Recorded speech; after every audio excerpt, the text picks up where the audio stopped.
façon jeune, de grossesse antérieure et la grossesse actuelle.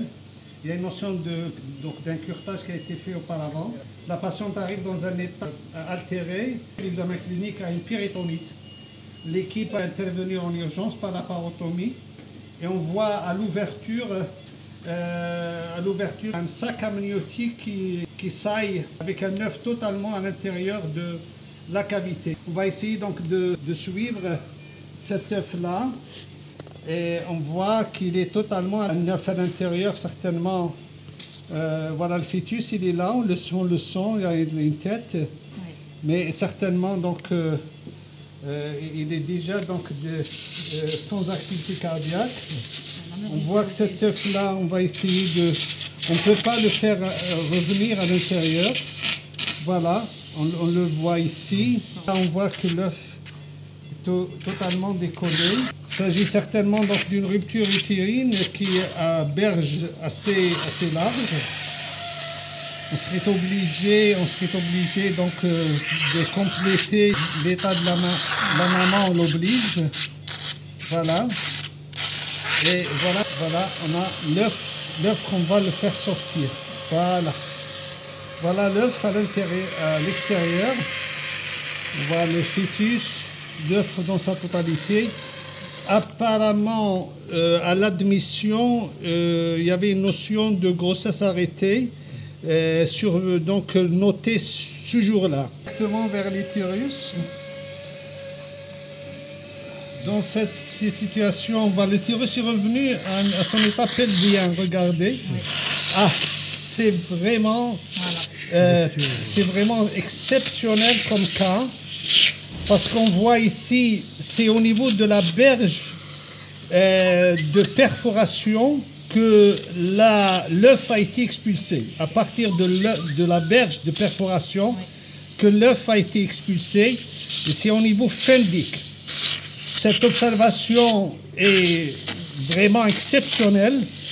On a noté des cas de rupture utérine, mais à terme, une rupture utérine à 23 semaines, c'est exceptionnel comme cas. Et ça se déroule au niveau du fond.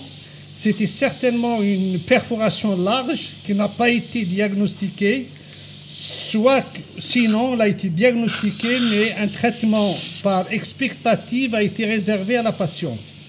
Cette patiente a dû commencer une grossesse et la malheureuse, vers 23 semaines, elle arrive certainement par évagination de l'œuf progressivement et cet œuf a été expulsé à travers le fond utérin dans la cavité abdominale et voilà donc le résultat, une grosse brèche qui quand même saigne. Il y a un petit vaisseau ici qui est en train de saigner. Et ce qui a entraîné un hémopéritoine abondant, obligeant l'équipe de chirurgie à intervenir, d'autant plus qu'il y avait un taux de blanc très important, qui avoisine de 32 000. Enfin, c'est très normal pour une grossesse, mais certainement, il y a une réaction de taux de blanc, s'est aggravée certainement suite à la rupture utérine, certainement qui a été faite à bas bruit, depuis peut-être plus de 24 heures où les choses ont commencé à se dérouler. Donc la leçon à retenir, c'est lorsqu'il y a une perforation, il faut faire très attention au curtage, il faut faire une hystérométrie convenable, ne pas dépasser la longueur tracée par l'hystéromètre. Un curtage peut paraître anodin, mais il peut finir par une expulsion d'un œuf sain dans la cavité abdominale et, chose dramatique, à 23 semaines avec un hémopéritoine abondant. Donc la leçon à retenir, faisons très attention au curtage.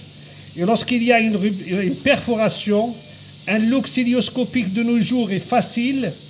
S'il y a un saignement, et si on juge que l'orifice de perforation nous paraît important, situer la berge, au lieu de la laisser, le traitement réservé à ça, c'est une suture simple.